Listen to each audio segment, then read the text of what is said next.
ఎక్కడో ఆవిడ పుడుతుంది, ఎక్కడో ఈయన పుడతాడు. కాలప్రవాహంలో ఎప్పుడో భార్యాభర్తలని కలుస్తారు, కలిసి వెడుతుంది ఆ జీవితం. కొంతకాలం తర్వాత ఆయనన్నా ముందు ఈవిడన్నా ముందు పడిపోతారు, ఆ తర్వాత రెండో వాళ్ళు పడిపోతారు. కాబట్టి ఈ ప్రయాణంలో వెళ్ళిపోవడం అనేటటువంటిది తథ్యం. కానీ నువ్వొక్కటి జ్ఞాపకం పెట్టుకో, దీన్ని అతిక్రమించలేము అని తెలుసున్నటువంటి దశరథుడు తను యజ్ఞములు చేశాడు, యాగాలు చేశాడు, ఎన్నో చేశాడు. ఎన్ని చేస్తున్నా తనకి లోపల ఏ కోరికలున్నా అన్నిటికన్నా ప్రధానం లోపల ఉన్న కోరికలు ఏవి ఉన్నాయో ఆ కోరికలనిచ్చిన మనస్సు, ఆ శరీరము ఆ జన్మకి పడిపోతే ఆ తర్వాత జరిగే దాంతో సంబంధం లేదు. కానీ ఇది ఉండగా మాత్రం, ధార్మికంగా ఉండకపోతే మాత్రం పరలోకాలు పోతాయని నమ్మాడు. ఎక్కడ పెట్టాడో చూడండి తీసుకొచ్చి. అంటే మీరు బాగా దీన్ని పట్టుకున్నారో లేదో, మీకు నేను ఒక మాట చెప్తే బాగా పట్టుకుంటారు. దశరథుడి కోణంలోంచే చెప్తాను, ఉదాహరణ మీకు తేలిగ్గా ఉంటుంది. దశరథుడు శరీరంతో ఉన్నాడు. దశరథుడు శరీరంతో ఉన్నప్పుడు ఏం కోరుకున్నాడు? రాముడికి రాజ్యం ఇద్దామని కోరుకున్నాడు. భరతుడికి రాజ్యం ఇయ్యంది కైకమ్మ.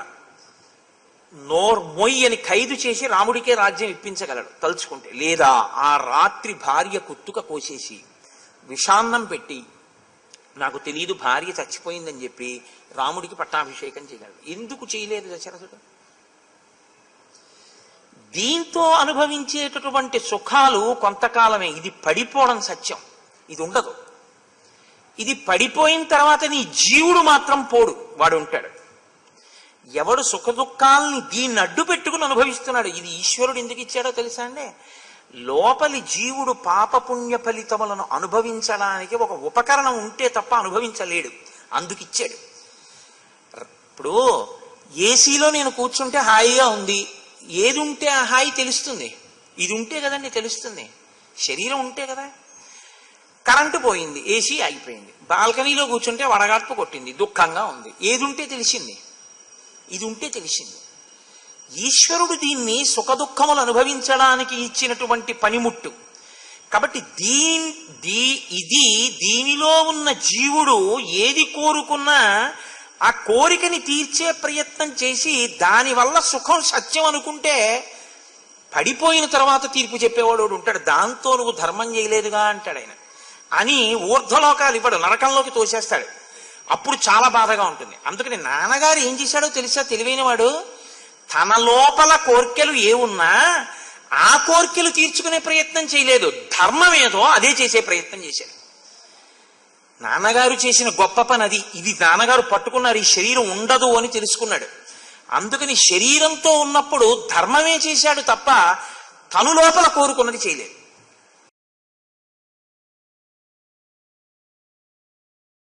తండ్రి అంటే నన్ను ఎక్కడ ఎందుకు ఎలా నియోగించాలో అలా నియోగించడానికి పూర్తి స్వాతంత్ర్యము అధికారము కలిగినటువంటి వాడు.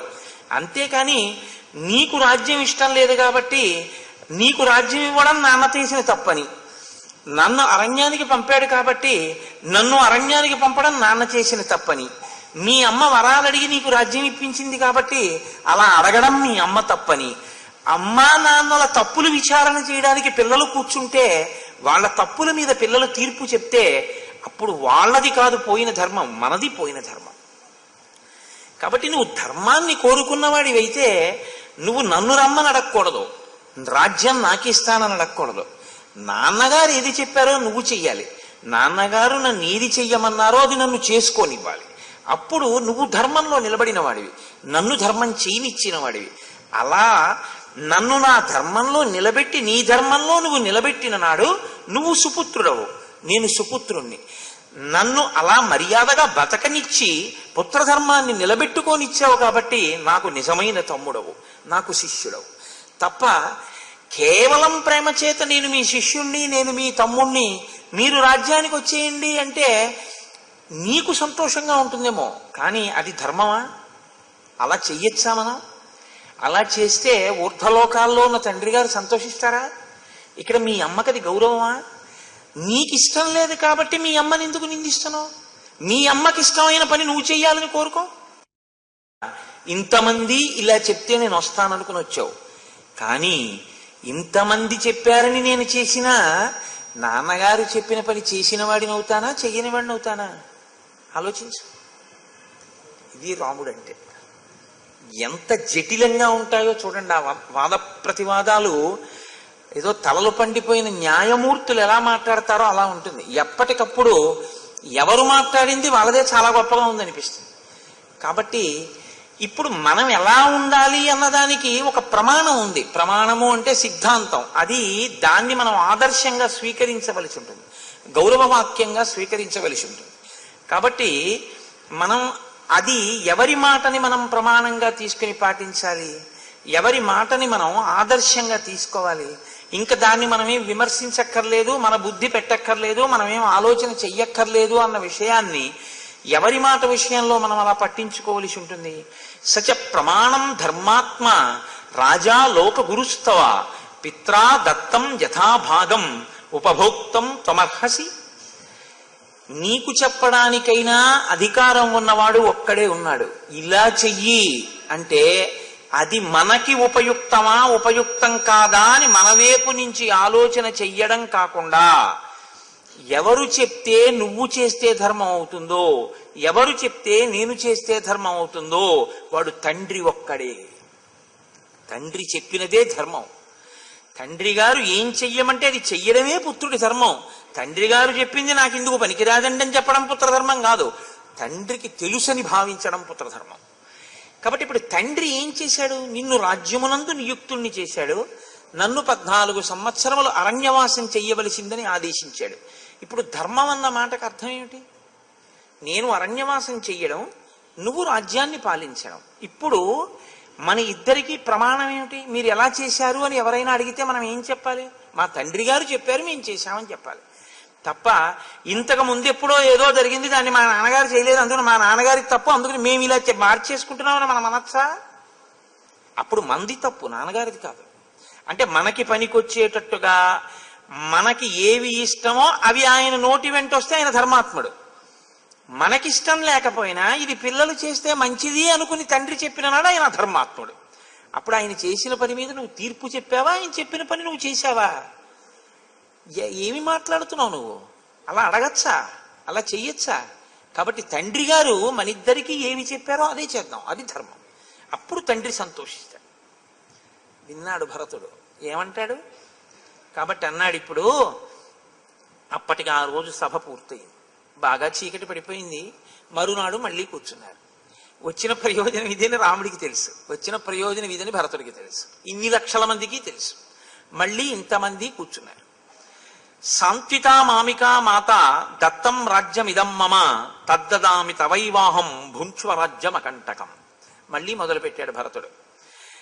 నువ్వు మా తల్లిగారిని తృప్తిపరచడం కోసమని మా తండ్రి గారు లేదా మన తండ్రి గారు రాజ్యాన్ని కైకమ్మ ద్వారా నాకు సంక్రమింపచేశారు. ఇప్పుడు నాన్నగారు చెప్పింది నువ్వు చెయ్యాలని కదా నువ్వు అన్నావు.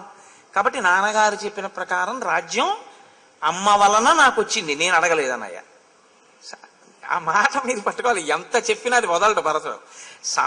సాంత్విత మామికా మాత దత్తం రాజ్యం ఇదం మమ. కాబట్టి ఇప్పుడు రాజ్యం నాదే, నాకు వచ్చింది. నేనేం చేస్తున్నానో తెలుసా? నీకు ఇచ్చిన రాజ్యం నువ్వు తీసుకోని కదా నువ్వు అన్నావు. నాన్నగారి మాట గౌరవించాను, నేను తీసుకున్నాను, నాదే రాజ్యం. తద్దదామి తవైవాహం, నీకు ఇచ్చేస్తున్నాను. భుంక్ష్వ రాజ్యం అకంటకం, ఇప్పుడు అకంటకంగా ఇప్పుడేమిటి నీకు బాధ? ఇప్పుడు తీసుకో. నాన్నగారి మాట నేనేం కాదనలేదే, నా మాట నువ్వు కాదనకూడదుగా. తమ్ముణ్ణి శిష్యుణ్ణి ప్రార్థిస్తున్నానుగా, ఇంతమంది ప్రార్థిస్తున్నారుగా, మరి ఇంతమంది ప్రార్థన అంగీకరించడం నీకు ధర్మమేగా. నేను అంగీకరించానుగా నువ్వు చెప్పిన మాట. నాన్నగారు ఇచ్చారు, తీసుకున్నాను, నీకు ఇచ్చేస్తున్నాను. ఇప్పుడు భుంక్ష్వ రాజ్యం అకంటకం.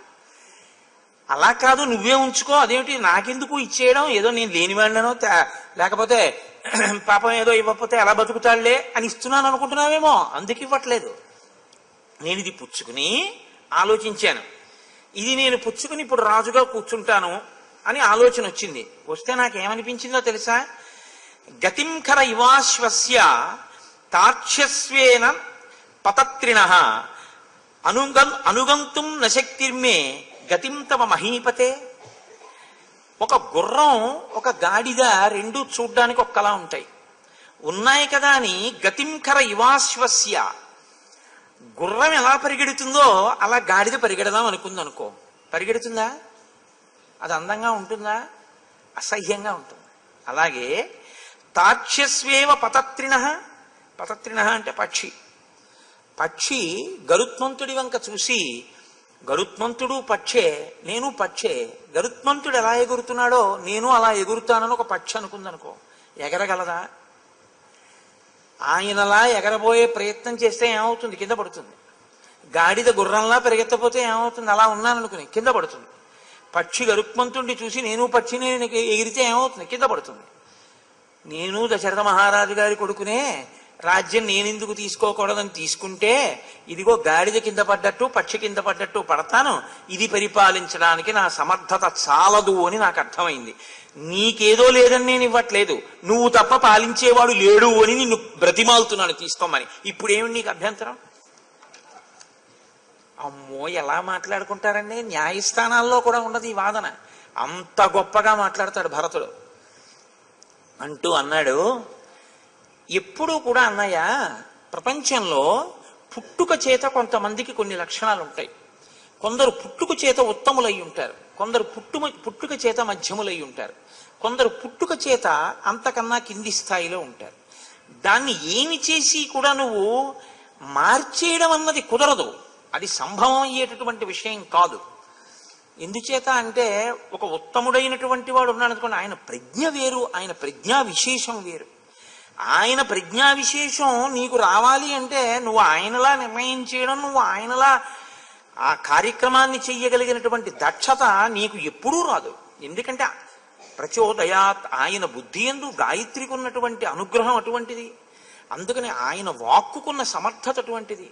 అందుకని అలా నడుస్తుంది ఉత్తముడైన వాడికి. అన్నయ్య, నువ్వు ఉత్తముడివి, ఉత్తముడు చేయవలసిన పని చెయ్యకుండా చాలా కింది స్థాయి వాడు చేయవలసిన పని చేస్తే అసహ్యంగా ఉంటుంది. అలా చేయకూడదు. ఉత్తముడు నడిపించాలి. కాబట్టి చాలా మందికి శ్రేయస్సుని ఉత్తముడు కల్పించాలి. ఎందుకంటే ఆ సమర్థత ఆయన యందు ప్రకాశించింది కాబట్టి. ప్రకాశించని వాడు ఏం చేయాలి? తనంత తాను ప్రకాశించలేడు కనుక ఉత్తముడైన వాడిని అనుగమించాలి. అనుగమిస్తే అవుతున్న ఆయన ఫలితాల్ని ఈయనకి కట్టబెడతాడు తీసుకొచ్చి. కాబట్టి అన్నయ్య, పుట్టుకతో ఆ స్థితి ఉంది. ఇవాళ నీకు రాజ్యం ఇస్తాను, నేను వెళ్ళి అడుగుతాను అంటే ఇన్ని లక్షల మంది ఎందుకు వచ్చారు? నువ్వు ఉత్తముడవు కనుక. కాబట్టి నీకు రాజ్యం వెళ్ళాలన్నయ్య. ఇప్పుడు నేను ఇవ్వడం, నువ్వు పరిపాలించడం నువ్వు నమ్మకపోయినా, పోనీ అలా అంటున్నావు, నువ్వు నాకు రాజ్యం ఇచ్చేయడానికి అని అంటావేమో. నువ్వు ఉత్తముడువు అనడానికి ఇంకింతకన్నా సాక్ష్యాధారం ఏమిటి? కాబట్టి నువ్వు రాజ్యం తీసుకోవాలి, అంతేకాని నేను తీసుకోను అంటే ఏమిటనయ్యా? అలా అనకూడదు, తప్పది. ఉత్తముడు తన ప్రజ్ఞని దాచుకున్నట్టు అవుతున్నప్పుడు. నడిపించవలసిన వాడు నడిపించకుండా కూర్చున్నాడు అనుకోండి, పాడైపోయిన వాళ్ళు పాడైపోవడానికి కారణం ఉత్తముడే అవుతాడు. ఎందుకని? ఆయన నడిపించి ఉంటే ఆ ప్రయోజనాన్ని పొంది ఉండేవాళ్ళు. నువ్వు నడిపించద్దు మమ్మల్ని అన్నారు అనుకోండి, ఆయన ఓ మూలకెళ్ళి కూర్చున్నాడు అనుకోండి, నాకెందుకంటే వాళ్ళు అడగనప్పుడు అని కూర్చున్నాడు అనుకోండి, తప్పు లేదు. ఏమయ్యా నువ్వు మమ్మల్ని నడిపించవయ్యా అని బతిమాలి బామాలి ఏడ్చి తలకొట్టుకుని కాళ్ళ మీద పడినా భీష్మిస్తే వీళ్ళందరూ పాడైపోతాయి. ఎవరిదా పాపం? ఉత్తముడిదే. ఉత్తముడైన వాడు అలా ఎప్పుడైనా చేస్తాడా? చెయ్యడుగా. మరి నువ్వు ఉండిపోతానంటే ఏమిటి? నీకు జటలేమిటి, నీకు నార చీరలేమిటి, నువ్వు అరణ్యవాసం ఏమిటి, నీకు తపశ్చర్య ఏమిటి? ఇంద్రుడు దేవతల్ని పరిపాలించినట్టు నువ్వు ఈ భూమండలాన్ని పరిపాలించాలి. నువ్వు పుట్టిందే అందుకు. నువ్వు అది మానేసి ఇక్కడ కూర్చుంటానంటే ఏమిటన్నయ్యా? నీ స్థితికి అది తగదు, అలా ఉండకూడదు. నువ్వు ఉత్తముడివి, లోకము యొక్క ప్రయోజనాన్ని నువ్వు చూడవలసి ఉంటుంది అంటూ ఆయన అన్నాడు, దశరథుడు రాజ్యం ఇచ్చాడు కాబట్టి నువ్వు అనుభవించని కదా అంటున్నావు. కానీ నేను నీకు ఒక మాట చెప్పనా? ఇవ్వడము అనేటటువంటి దాంట్లో త్రికరణ శుద్ధి ఉండాలి. ఇద్దాము భరతుడికి అన్న లక్షణం దశరథుడికి మొదటి నుంచి ఉంటే నేను పుచ్చుకునేవాడిని. నాన్నగారు అసలు ఎప్పటి నుంచో పాపం రాముడు ఇంత బాగా చేయలేడు, భరతుడికే రాజ్యం ఇద్దాం అనుకుంటే అన్నయ్య నేను పుచ్చుకునేవాడిని. నీకు తెలుసు, నాకు తెలుసు, మా అమ్మలకి తెలుసు, ఈ ప్రజలకి తెలుసు. నిజం చెప్పు, నీకొద్దు నాకు ఇద్దామని మొదటి నుంచి నాన్నగారు అనుకున్నారా? అనుకోలేదు. నువ్వు పెరుగుతుంటే నాన్నగారు ఎలా చూశారో తెలుసా నీ వంక? సయదా పుష్టితో భూత్వా ఫలాని విదర్శయేత్ సతాం నానుభవేత్ ప్రీతిం యస్య హేతోః ప్రరోపితః. ఏషోపమా మహాబాహో తమర్థం నేత్తుమర్హసి యదిత్వస్మాన్ వృషభో భర్తా భృత్యాన్న షాధి. ఒకడు ఒక గొప్ప చెట్టును ఒకదాన్ని తీసుకొచ్చాడు. చెట్టును తీసుకురావడం అంటే ముందు కాయలు పళ్ళు ఉన్న చెట్టుని తెచ్చాడు, పెరట్లో పాతుకోడు కదండి. ఒక మంచి కొత్తపల్లి కొబ్బరి అని వస్తుంది మా తూర్పుగోదావరి జిల్లాలో. చాలా గొప్పగా ఉంటుంది ఆ పండు, మామిడి పండు. ఆ కొత్తపల్లి కొబ్బరి మామిడి పళ్ళు మనం పండించుకుందాం అనుకున్నాడు అనుకోండి ఒక ఆయన. కొత్తపల్లి కొబ్బరి మామిడి పళ్ళతో ఉన్న చెట్టుని పిరికి తెచ్చి వేసుకోడు, ఆ మొక్క తెచ్చి పొలంలో వేస్తాడు. ఆ మొక్క తెచ్చి పొలంలో వేసి రోజు దాని వంక చూసి, ఒరే దీని చుట్టూ ఏదైనా కట్టండ్రా, కంచె కట్టండ్రా, ఏమైనా పశువులు తినేస్తాయేమో అంటాడు. ఒరే రోజు నీళ్లు పోస్తున్నారా అంటాడు. అది రోజు రోజుకి పెద్దదవుతుంటే ఇది పండుతుంది, ఇది పండిస్తుంది, ఇది పండిస్తుంది అంటాడు. ఆశ పెట్టుకుంటాడు, ఆ చెట్టు పండిస్తుందా, పండు తిందామని ఆశిస్తాడు. ఇప్పుడు ఆ చెట్టు చాలా పెద్దదై పళ్ళు ఇవ్వడం మానేసింది అనుకో. ఆ మొక్క వేసిన వాడి పరిస్థితి ఏమిటి? చెట్టు పెద్దదైంది, పళ్ళు ఇవ్వలేదు. చెట్టు పెద్దదవడం కావాలా, పళ్ళు ఇవ్వడం కావాలా? పళ్ళు ఇవ్వడం కోసం పెద్దదవడం కావాలి, కానీ పెద్దదవడం కోసం పెద్దదవడం కోరుకోలేదు ఆ వ్యక్తి వేసినవాడు. అన్నయ్య, నువ్వు పెరిగి పెద్దవాడివై రాజ్యాన్ని సుసంపన్నంగా పరిపాలిస్తావనేటటువంటి పళ్ళిస్తావని పెరుగుతున్న మొక్కని చూసినట్టు చూశాడు తండ్రి దశరథుడు. నువ్వు తీరా పెరిగి పెద్దవాడివై పరిపాలన చేయడం అనే పండివ్వకుండా నేను వెళ్ళి అరణ్యంలో కూర్చుంటాను అనడం చెట్టు పళ్ళివ్వకపోవడం లాంటిది. ఇది ఎలా కుదురుతుంది అన్నయ్య? దశరథ మహారాజు గారు నాకు రాజ్యం ఇద్దామని మొదటి నుంచి అనుకోలేదు.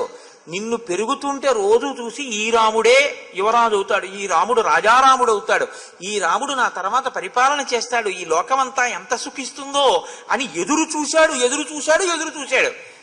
ఇప్పుడు చెప్పు, నాకు ఇద్దామనుకున్నాడా నాన్నగారు? అనుకోలేదు. మరి ఎందుకు ఇచ్చాడు? మా అమ్మ నిగ్రహించింది కాబట్టి ఇచ్చాడు. ఇప్పుడు ఇచ్చాడు అని నువ్వు అంటున్నావే, అది ఇవ్వాలని ఇచ్చింది కాదు అన్నయ్య, ఇవ్వకుండా ఉండడం తప్ప మార్గం లేక ఇచ్చింది. కాబట్టి ఇప్పుడు నిజంగా ఆయన ఎప్పుడు సంతోషిస్తాడు?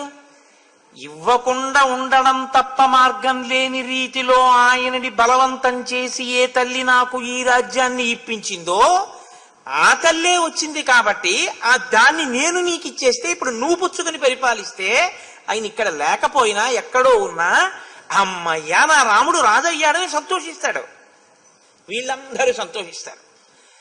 అంతేకాని నేను రానయ్యా, నేను అడవిలోనే కూర్చుంటాను, ఇదే ధర్మం నాన్నగారు చెప్పారంట ఏమిటనయ్యా? నాన్నగారు చెప్పింది త్రికరణ శుద్ధిగా అలాగా చెప్పింది, అలా అనలేదుగా. కాబట్టి రాజ్యం తీసుకోవాలి. ఇప్పుడు ఎలా వచ్చాడో చూడండి భరతుడు. అంటే రాముడు అన్నాడు, నాయనా నేను నీకు ఒక మాట చెప్తాను చూడు, ఈ లోకంలో అన్నీ కూడా నశించిపోయేటటువంటివి. ఈ లోకంలో ఉన్నది ఏది కూడా నశించకుండా శాశ్వతంగా ఉండిపోయేది అన్నది ఏది ఉండదు. ఒక భర్త యొక్క భార్య కాని, భార్య యొక్క భర్త కాని, భార్యాభర్తల యొక్క బిడ్డలు కాని, వారి తల్లిదండ్రులు కాని, వారు కట్టుకున్న ఇళ్ళు కాని, వారికి ఉన్న పొలాలు కాని, ఏవైనా కానివ్వండి, అన్నీ ఈ లోకంలో ఏదో ఒక నాటికి నశించిపోతాయి. నశించకపోవడం అనేటటువంటిది ఏది ఉండదు ఈ లోకంలో. పుట్టినటువంటి ప్రతి వ్యక్తి మరణించక తప్పదు, మరణిస్తాడు. కాబట్టి ప్రతి శరీరము వెళ్ళిపోతుంది. దృఢమైన స్తంభములతో ఒక ఆయన ఇల్లు కట్టాడు. ఇల్లు కడితే అది అలా ఉండిపోతుందా? ఉండదు, అది కూడా పడిపోతుంది. ఈ లోకంలో పోకడేమిటంటే తథైవ సీదంతి నరా జరామృత్యు వశంగతాః. జర అంటే వృద్ధాప్యము చేత, మృత్యువు చేత గ్రసింపబడతాడు ప్రతివాడు కూడా. ఈ రెండిటి చేత పట్టుకోబడతాడు, పారిపోలేడు. కాబట్టి అందరూ పడిపోతారు. అలాగే నాన్నగారు కూడా శరీరాన్ని విడిచిపెట్టేశారు, నాన్నగారి శరీరం కూడా పడిపోయింది. ఎందుకు చెప్తున్నాడు ఈ మాటలు? ఎంత జాగ్రత్తగా చెప్తాడో చూడండి, ఎక్కడికి వెళ్ళి చెప్తాడో చూడండి. ఆత్మానమనుశోచత్వం కిమన్యమనుశోచసి ఆయుస్తే హీయతే యస్య స్థితస్య చ గతస్య చ. మీరు ఏమీ చేయకుండా అలా నిలబడ్డారనుకోండి, ఏ పనులు జరగవేమో, కానీ మీరు అన్నం తినడం జరగలేదేమో, మీరు నీళ్లు తాగడం జరగలేదేమో, మీరు స్నానం చేయడం జరగలేదేమో, లేకపోతే మీ వలన ఎవరికి ఏమీ ఉపకారం జరగకుండా ఉండిపోయిందేమో, కానీ మీ ఆయుర్దాయం తరిగిపోకుండా మాత్రం లేదు. అమ్మో ఎలా మాట్లాడతాడండి రాముడు మాట్లాడడం అంటే? స్థితస్యచ గతస్యచ. స్థితస్యచ అంటే అలా నిలబడిన, గతస్యచ కదిలిన. ఏం చేస్తున్నా అయిపోతుంటుంది ఆయుర్దాయం. ఆయుర్నశ్యతి పశ్యతాం ప్రతిదినం యాతిక్షయం యవ్వనం ప్రత్యాయాంతి గతాః పునర్న దివసాః కాలో జగద్భక్షకః లక్ష్మీస్తోయ తరంగ భంగ చపలా విద్యుచ్చలం జీవితం తస్మాన్ మాం శరణాగతిం కరుణయా త్వం రక్ష రక్షాధునా అంటారు శంకర భగవత్పాదులు. సూర్యోదయ సూర్యాస్తమయాల్లో ఆయుర్దాయాన్ని గ్రసించేస్తున్నాడు ఈశ్వరుడు. అయిపోతోంది ఆయుర్దాయం రోజు రోజుకి. కాబట్టి గాత్రేషు వలయః ప్రాప్తాః శ్వేతాశ్చైవ శిరోరుహాః జరయా పురుషో జీర్ణః కిం హి కృత్వా ప్రభావయేత్. ఒకనాడు పటుత్వంగా ఉన్నటువంటి అవయవములను కప్పి ఉన్నటువంటి చర్మం క్రమక్రమంగా ముడతలు పడిపోతుంది, దగ్గరగా అయిపోయి ముడతలు పడుతుంది. శ్వేతాశ్చైవ శిరోరుహాః, తల మీద ఉన్న వెంట్రుకలన్నీ తెల్లబడిపోతాయి. జరయా పురుషో జీర్ణః, వృద్ధాప్యం చేత వ్యక్తి యొక్క శరీరం శిథిలమైపోతుంది. ఇది లోకము యొక్క ధర్మం. దీని నుంచి ఏ మానవుడు తప్పించుకోలేడు. నందం ద్యుతిత ఆదిత్యే నందం త్యస్తమితేరవ ఆత్మనోనావ బుద్ధ్యంతే మనుష్య జీవిత క్షయం. కానీ మనిషి యొక్క పోకడ ఎలా ఉంటుందంటే, భరత, సూర్యోదయం అయితే ఇవాళ ఏవో డబ్బులు వస్తాయని సంతోషిస్తాడు. సూర్యాస్తమయం అయితే చీకటి పడింది కాబట్టి మనం కామ సంబంధమైనటువంటి భోగాన్ని పొందవచ్చు అని సంతోషిస్తాడు. సూర్యోదయానికి సంతోషమే, సూర్యాస్తమయానికి సంతోషమే. అసలు సూర్యోదయము సూర్యాస్తమయంలో తన ఆయుర్దాయం పోయిందని మాత్రం ఎవడూ గమనించడు. యథా కాష్టంచ కాష్టంచ సమేయాతాం మహార్ణవే సమేత్య చ వ్యపేయాతాం కాలమాసాద్య కంచన. ఒక సముద్రంలో రెండు కట్టె పుల్లలు కొట్టుకుని వెళ్ళిపోతూ ఒకదాంతో ఒకటి ఇలా చేరి కొంత దూరం వెళ్ళిన తర్వాత ప్రవాహ వేగానికి రెండు కట్టె పుల్లలు విడిపోయి ఒకటి ఇటు ఒకటి అటు వెళ్ళిపోయి, అలా ఎక్కడో ఆవిడ పుడుతుంది, ఎక్కడో ఈయన పుడతాడు. కాలప్రవాహంలో ఎప్పుడో భార్యాభర్తలని కలుస్తారు, కలిసి వెడుతుంది ఆ జీవితం. కొంతకాలం తర్వాత ఆయనన్నా ముందు ఈవిడన్నా ముందు పడిపోతారు. ఆ తర్వాత ప్రవాహ వేగానికి రెండు కట్టె పుల్లలు విడిపోయి ఒకటి ఇటు ఒకటి అటు వెళ్ళిపోయి, అలా ఎక్కడో ఆవిడ పుడుతుంది, ఎక్కడో ఈయన పుడతాడు. కాలప్రవాహంలో ఎప్పుడో భార్యాభర్తలని కలుస్తారు, కలిసి వెడుతుంది ఆ జీవితం. కొంతకాలం తర్వాత ఆయనన్నా ముందు ఈవిడన్నా ముందు పడిపోతారు. ఆ తర్వాత రెండో వాళ్ళు పడిపోతారు. కాబట్టి ఈ ప్రయాణంలో వెళ్ళిపోవడం అనేటటువంటిది తథ్యం. కానీ నువ్వొక్కటి జ్ఞాపకం పెట్టుకో, దీన్ని అతిక్రమించలేము అని తెలుసున్నటువంటి దశరథుడు తను యజ్ఞములు చేశాడు, యాగాలు చేశాడు, ఎన్నో చేశాడు. ఎన్ని చేస్తున్నా తనకి లోపల ఏ కోరికలున్నా అన్నిటికన్నా ప్రధానం లోపల ఉన్న కోరికలు ఏవి ఉన్నాయో ఆ కోరికలనిచ్చిన మనస్సు, ఆ శరీరము ఆ జన్మకి పడిపోతే ఆ తర్వాత జరిగే దాంతో సంబంధం లేదు. కానీ ఇది ఉండగా మాత్రం, ధార్మికంగా ఉండకపోతే మాత్రం పరలోకాలు పోతాయని నమ్మాడు. ఎక్కడ పెట్టాడో చూడండి తీసుకొచ్చి. అంటే మీరు బాగా దీన్ని పట్టుకున్నారో లేదో, మీకు నేను ఒక మాట చెప్తే బాగా పట్టుకుంటారు. దశరథుడి కోణంలోంచే చెప్తాను, ఉదాహరణ మీకు తేలిగ్గా ఉంటుంది. దశరథుడు శరీరంతో ఉన్నాడు. దశరథుడు శరీరంతో ఉన్నప్పుడు ఏం కోరుకున్నాడు? రాముడికి రాజ్యం ఇద్దామని కోరుకున్నాడు. భరతుడికి రాజ్యం ఇయ్యంది కైకమ్మ. మొయ్యి అని ఖైదు చేసి రాముడికే రాజ్యం ఇప్పించగలడు తలుచుకుంటే. లేదా ఆ రాత్రి భార్య కుత్తుక కోసేసి విషాన్నం పెట్టి, నాకు తెలియదు భార్య చచ్చిపోయిందని చెప్పి రాముడికి పట్టాభిషేకం చేయగలడు. ఎందుకు చేయలేదు దశరథుడు? దీంతో అనుభవించేటటువంటి సుఖాలు కొంతకాలమే. ఇది పడిపోవడం సత్యం, ఇది ఉండదు. ఇది పడిపోయిన తర్వాత నీ జీవుడు మాత్రం పోడు, వాడు ఉంటాడు. ఎవడు సుఖ దుఃఖాలని దీన్ని అడ్డు పెట్టుకుని అనుభవిస్తున్నాడు. ఇది ఈశ్వరుడు ఎందుకు ఇచ్చాడో తెలుసా అండి? లోపలి జీవుడు పాపపుణ్య ఫలితములను అనుభవించడానికి ఒక ఉపకరణం ఉంటే తప్ప అనుభవించలేడు, అందుకిచ్చాడు. ఇప్పుడు ఏసీలో నేను కూర్చుంటే హాయిగా ఉంది, ఏది ఉంటే ఆ హాయి తెలుస్తుంది? ఇది ఉంటే కదండి తెలుస్తుంది, శరీరం ఉంటే కదా. కరెంటు పోయింది, ఏసీ ఆగిపోయింది, బాల్కనీలో కూర్చుంటే వడగాడ్పు కొట్టింది, దుఃఖంగా ఉంది, ఏది ఉంటే తెలిసింది? ఇది ఉంటే తెలిసింది. ఈశ్వరుడు దీన్ని సుఖ దుఃఖములు అనుభవించడానికి ఇచ్చినటువంటి పనిముట్టు. కాబట్టి దీనిలో ఉన్న జీవుడు ఏది కోరుకున్నా ఆ కోరికని తీర్చే ప్రయత్నం చేసి దానివల్ల సుఖం సత్యం అనుకుంటే పడిపోయిన తర్వాత తీర్పు చెప్పేవాడు ఉంటాడు. దాంతో నువ్వు ధర్మం చేయలేదుగా అంటాడు ఆయన. అని ఊర్ధ్వలోకాలు ఇవ్వడు, నరకంలోకి తోసేస్తాడు. అప్పుడు చాలా బాధగా ఉంటుంది. అందుకని నాన్నగారు ఏం చేశాడో తెలుసా? తెలివైనవాడు. తన లోపల కోర్కెలు ఏమున్నా ఆ కోర్కెలు తీర్చుకునే ప్రయత్నం చేయలేదు. ధర్మం ఏదో అదే చేసే ప్రయత్నం చేశాడు. నాన్నగారు చేసిన గొప్ప పని అది. ఇది నాన్నగారు పట్టుకున్నారు, ఈ శరీరం ఉండదు అని తెలుసుకున్నాడు. అందుకని శరీరంతో ఉన్నప్పుడు ధర్మమే చేశాడు తప్ప తను లోపల కోరుకున్నది చేయలేదు. సాధారణంగా వ్యక్తి ఏం చేస్తారంటే తనకి లోపల ఏ కోరిక పుట్టిందో ఆ కోరిక తీర్చుకోవడానికి దీన్ని వాడుకుంటాడు.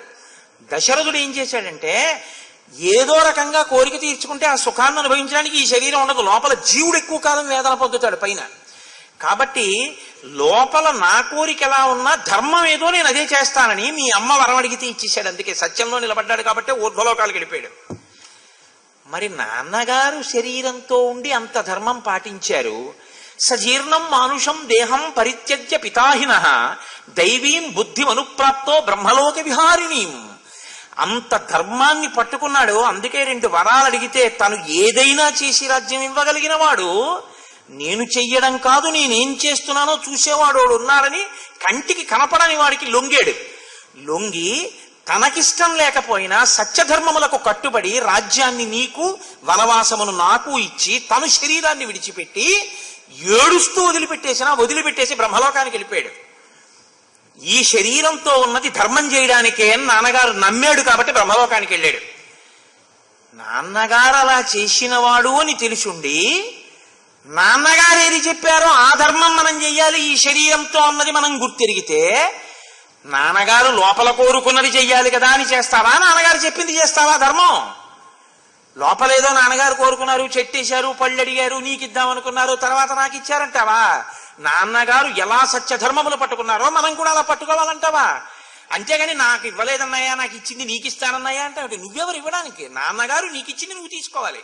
అంతేగాని నాన్నగారు నీకు ఇచ్చింది నువ్వు నాకు ఇచ్చేస్తే నేను బుచ్చేసుకుంటే అప్పుడు ఏమవుతుంది? అబద్ధం అవుతుంది. అది నాన్నగారి తీర్పుని తిరగరాసినట్టు అవుతుంది. కాబట్టి ఎలా చెల్లుతుంది అనుకుంటున్నావు? ఎలా మాట్లాడుతున్నావు ఇలా నువ్వు? అమ్మో ఏమి మేధాశక్తి అండి ఒక్కొక్కళ్ళది. ఎవరిది వింటే వాళ్ళది. ఇప్పుడు ఎలా దీనికి జవాబు చెప్పడం అనిపిస్తుంది. కానీ భరతుడు రాముణ్ణి తీసుకెళ్లే ప్రయత్నం చేస్తాడు. రాముడు ధర్మాన్ని పట్టుకుని మాట్లాడతాడు. కాబట్టి నేను రాకూడదలాగా అంటూ ఆత్మానమనుతిష్టత్వం స్వభావేన నరశభ నిశామ్యతు శుభం వృత్తం పితుర్దశరథస్య సహా.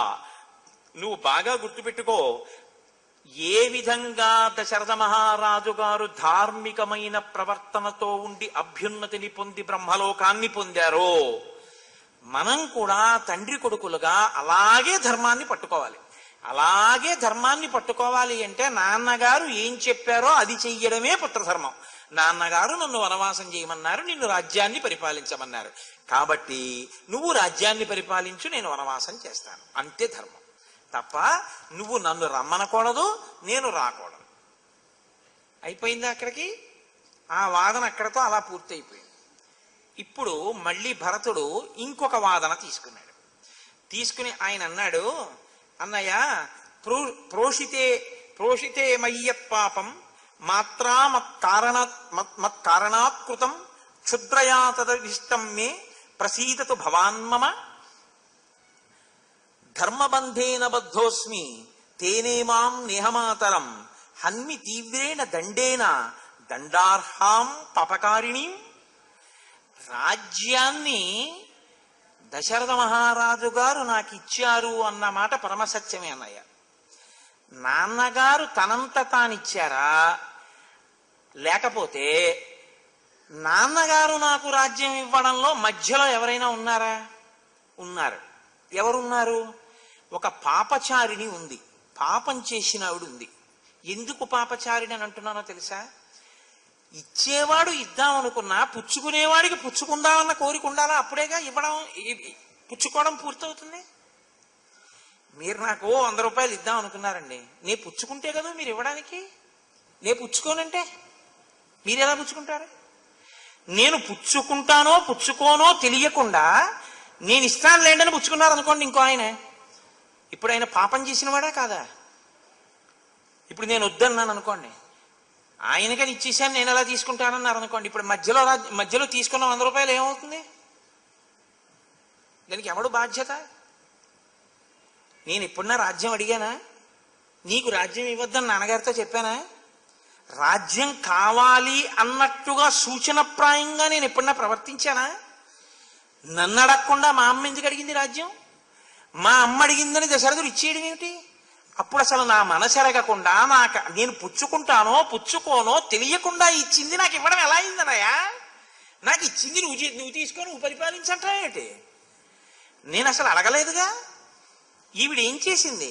ధర్మబంధేన బద్ధోస్మి. పోనీ ఇచ్చే ఆయనకి ఇద్దామనుందా? ఇద్దామని లేదు. ధర్మం అనేటటువంటి బంధం వేసి కట్టింది. నాకు 2 వరాలు ఇచ్చావు, వరాలు తీర్చండి. తేనేమాం నెహమాతరం. మా అమ్మ అలా గట్టిగా బంధించింది.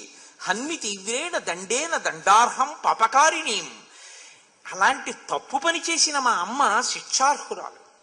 నేను పుచ్చుకుంటానో పుచ్చుకోనో, రాజ్యము మీద అనురక్తి ఉందో లేదో నన్ను ఒక మాట అడగకుండా భరతుడికి రాజ్యం ఇయ్య అని అడగడానికి ఆవిడెవరు? అదేం రూపాయి కాసు కాదు, లేకపోతే మిఠాయిండ కాదు. పోన్లే ఈయన పుచ్చుకోకపోతే ఇంకోటికి ఇచ్చేద్దాం అనడానికి రాజ్యం అన్నయ్య. ఆవిడ ఎలా అడిగింది అసలు? అలాగా అడిగితే మాత్రం అన్నయ్య నేను ఇలా అన్నానని అనుకోవద్దు, నేను ఏమైనా అంటే నువ్వు కోప్పడతావు, సభాముఖంగా అసలనను. తాతం నమ పరిగర్హేయం దైవతం చేతి సంసది. నాన్నగారు దేవుడు, నేను కాదన్ను, మహానుభావుడు, బ్రహ్మలోకానికి వెళ్ళాడు. ఎందుకని చనిపోయిన వాడి గురించి తప్ప అసలు మాట్లాడకూడదు, తండ్రిని అసలు మాట్లాడకూడదు. కాబట్టి నాన్నగారు మహాత్ముడు, ఇంకంతకన్నా నేనేం మాట్లాడను. కానీ అన్నయ్య ఓ దోషం ఉంది కదా, మంత్రులను అడగలేదు, నన్ను అడగలేదు. ఏరా మీ అమ్మ నీకిమ్మంటోంది రాజ్యం, పుచ్చుకుంటావా అని నన్ను ఒక మాట అడిగుంటే ఎలా ఉండేదో.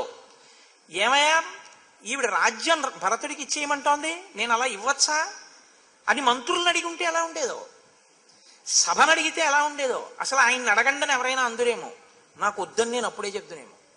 నన్ను అడిగిన వాళ్ళు ఎవరన్నాయా? కాబట్టి ఇప్పుడు ఏమైందంటే, నాకు అక్కర్లేని దాన్ని నేను లేనప్పుడు, నేను మేనమామ ఇంట్లో ఉన్నప్పుడు ఆయన నాకిమ్మని ఈవిడికి ఇచ్చేసేట. నాకు అక్కర్లేని దాన్ని ఈవిడ నువ్వు పుచ్చేసుకోమంటావు. అదేమిటది? నువ్వేమో నన్ను అరణ్యవాసానికి వెళ్ళమన్నారని నువ్వు వెళ్ళిపోయావు. నాకు వద్దు మహాప్రభో అంటే ఆవిడ పుచ్చుకుందని మీరంటున్నారు. ఇది ఆవిడెవరన్నాయా పుచ్చుకోవడానికి? ఇందులో ఎలా పూర్తయింది అసలు? కార్యం ఎలా పూర్తయింది నాకు చెప్పు. ఇప్పుడు కార్యం అవ్వలేదు, తప్పయింది. ఎక్కడ తప్పయిందంటావేమో అన్నయ్య, నువ్వు జాగ్రత్తగా ఆలోచించు. తండ్రి గారి వల్ల తప్పు జరిగిపోయింది. తండ్రి గారు ఉండవలసింది, నన్ను అడగలేదు. అడగకుండా నాకు రాజ్యం ఇచ్చేశాడు. నాకిచ్చాడా అమ్మకి చెప్పాడా ఇచ్చేస్తున్నాను రాజ్యం అని? అమ్మకి చెప్పాడు, నే పుచ్చుకోను. ఇప్పుడు ఏమైపోతుంది రాజ్యం? మరి నేనే పుచ్చుకోండి, లక్ష్మణుడు పుచ్చుకోడు, శత్రుఘ్నుడు పుచ్చుకోడు. నువ్వు నాకు నాన్నగారు చెప్పిన ధర్మంలో అడవిలో కూర్చుంటున్నావు. మరి ఇప్పుడు ఏమిటి ఈ రాజ్యం పరిస్థితి? ఏం చెయ్యాలి? కోసల రాజ్యాన్ని ఎవరికిద్దాం? 4 కొడుకులుండి రాజ్యాన్ని వదిలేద్దామా? లేకపోతే నా అనుమతి లేకుండా నాకు ఇచ్చిన దాన్ని నా ఇష్టం లేకుండా నేను పరిపాలించిన తర్వాత నా వంశం వాళ్ళు, నా కొడుకులందరూ వస్తారు రాజ్యానికి. పెద్ద పొరపాటు దొల్లిపోలేదు ఇక్ష్వాకు వంశంలో. మరి ఇప్పుడు ఎక్కడో అక్కడ దిద్దాలా వద్దా అన్నయ్య? దీన్ని ఎవరు దిద్దాలి? తండ్రి తెలిసో తెలియకో తప్పు చేస్తే కొడుకు దిద్దాలన్నాయా దాన్ని? కాబట్టి నువ్వు దిద్దు, నాన్నగారు సంతోషిస్తారు. అలా వచ్చాడు భరతుడు. అయ్యి బాబోయ్, ఏం వాదనలండి వాళ్ళిద్దరివి! నిజంగా శ్రీరామాయణం అయోధ్యకాండ అద్భుతం, అద్భుతం అంతే. అంతకన్నా నా దగ్గర ఇంకో మాటలేదు. కాబట్టి స్వార్థమర్థమభిసంధాయ క్రోధోన్మోహాచ్ఛ సాహసాత్ తాతస్య యదతి క్రాంతం ప్రత్యాహరతు తద్భవాన్ పితుర్హు సమతిక్రాంతం పుత్రో యః సాధుమన్యతే తదపత్యం మతం లోకే విపరీత మతోన్యథ.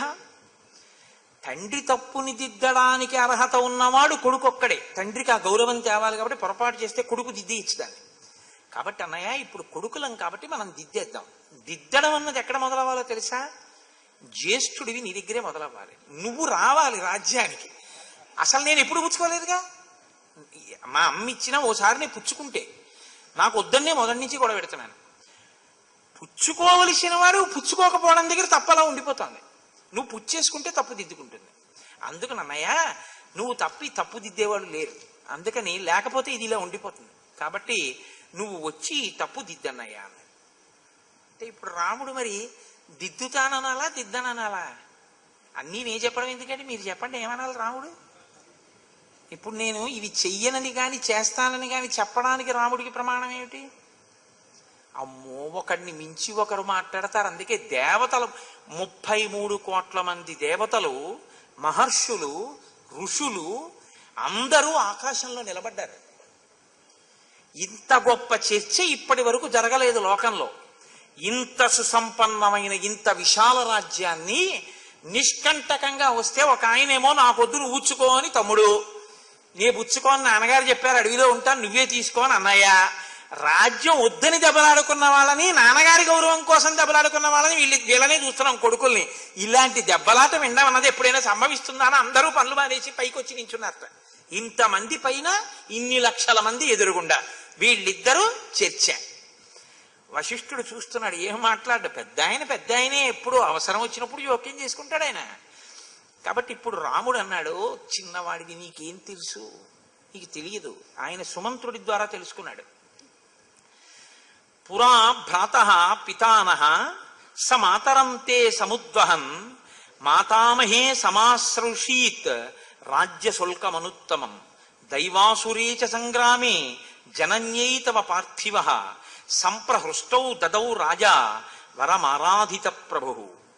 నువ్వు ఏమంటున్నావు భరత? నీకిష్టం లేదు, రాజ్యాన్ని రుద్దాడు, వరాలు అడిగింది మా అమ్మ, ధర్మపాశంతో బంధించింది అని కదా అంటున్నావు.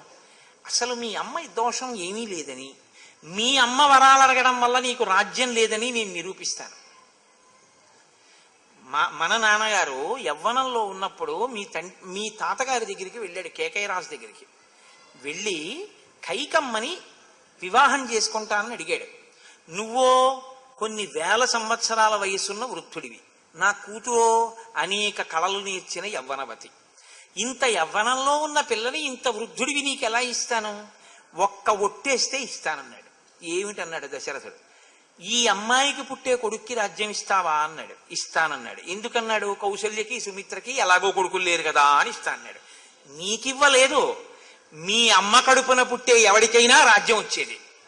కాబట్టి నువ్వు పుట్టక ముందే నీకు వచ్చింది రాజ్యం, నే పుట్టక ముందే నీకు ఇచ్చేశారు రాజ్యం. ముందు పుడితే అంత, వెనక పుడితే అంత. ఇప్పుడు నేను ముందు పుట్టే ఉపయోగం ఏంటి? పుట్టక ముందే రాజ్యం ఇచ్చేశాక. కాబట్టి ఇప్పుడు ఏదో పెద్దవాడివి నీకెళ్ళాలి, తప్పు జరిగింది దిద్దమంటాయంటే తప్పు జరగలేదు, మనం పుట్టక ముందే జరిగిపోయిన ఒప్పందం ఇప్పుడు అమల్లోకి వచ్చింది అంతే. కాబట్టి పుట్టక ముందు నాన్నగారు ఇచ్చిన మాటని ఇప్పుడు మనం నిలబెట్టాలి. అంతేకాని ఇప్పుడు ఏదో మీ అమ్మ అడిగితే కొత్తగా ఇచ్చింది అనుకోకు. పిచ్చి తల్లి తెలియదు కాబట్టి మన నాన్నగారు ఇచ్చేసిన మాటనే వరాల రూపంలో ఆవిడ అడిగింది. ఒక రకంగా నాన్నగారు ఇచ్చిన మాట నిలబెట్టుకునే అదృష్టాన్ని అమ్మ కల్పించింది. కాబట్టి ఇప్పుడు నాది కాదు, నాకు అడగడం ఏమిటంటే నీ కోసం మీ అమ్మ అడగలేదు, నువ్వు పుట్టక ముందే మీ తాతగారికి నాన్నగారు మాట ఇచ్చేశారు. కాబట్టి నువ్వు కాదు, భరతుడి బదులు ఇంకొకడు పుట్టినా ఆ పేరుతో కాకపోతే, నువ్వు కాకపోతే ఇంకోడు పుట్టినా, వాడు ఎటువంటి వాడైనా, వాడు ఎంత నీరసం కలిగిన వాడైనా, ఎంత శక్తి విహీనుడైనా వాడికే వెడుతుంది రాజ్యం. ఎందుకంటే నాన్నగారు వరం ఇచ్చేశారు కాబట్టి. కాబట్టి నీకు అన్నమాట వదిలేయి, కైక కడుపున ఎవరు పుడతారో వాళ్ళది రాజ్యం. ఇక్కడికి వచ్చేటప్పటికి ఇప్పటి వరకు పెద్దవాడు, ఇక్కడ మాత్రం కైక కడుపున పుట్టిన వాళ్ళకి రాజ్యం. ఎందుకంటే నాన్నగారు నేను పుట్టక ముందు, నువ్వు పుట్టక ముందు ఇచ్చిన వరం. నేను కౌసల్య కడుపున ముందు పుట్టడం యాదృచ్ఛికం, కానీ పుట్టినప్పుడే నాకు లేదు రాజ్యం. పెద్దవాడిగా పుట్టినా నాకు రాజ్యం లేదు, ఎందుకంటే మాట ఇచ్చేసి ఉన్నాడు నాన్నగారు.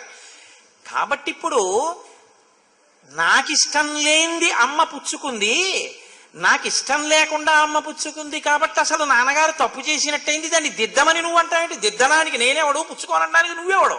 పుట్టక ముందే వచ్చేసింది. కాబట్టి ఇప్పుడు కొత్తగా దిద్దడానికి మనకు అధికారం ఏం లేదు, మనం పుట్టక ముందు జరిగిన విషయం అది. కాబట్టి ఇప్పుడు దిద్దడం అన్న మాట ఏం లేదు, జరిగిందే దిద్దడం. ఆవిడ వరాలు అడగబట్టి దిద్దబడింది, లేకపోతే నాన్నగారు తప్పు చేసిన వారు అయిపోదురు. కాబట్టి ఇంకా నువ్వు మాట్లాడడానికి ఏం లేదు ఇందులోను. నువ్వు చక్కగా బయలుదేరి వెళ్ళి రాజ్యం చేసుకోవడమే.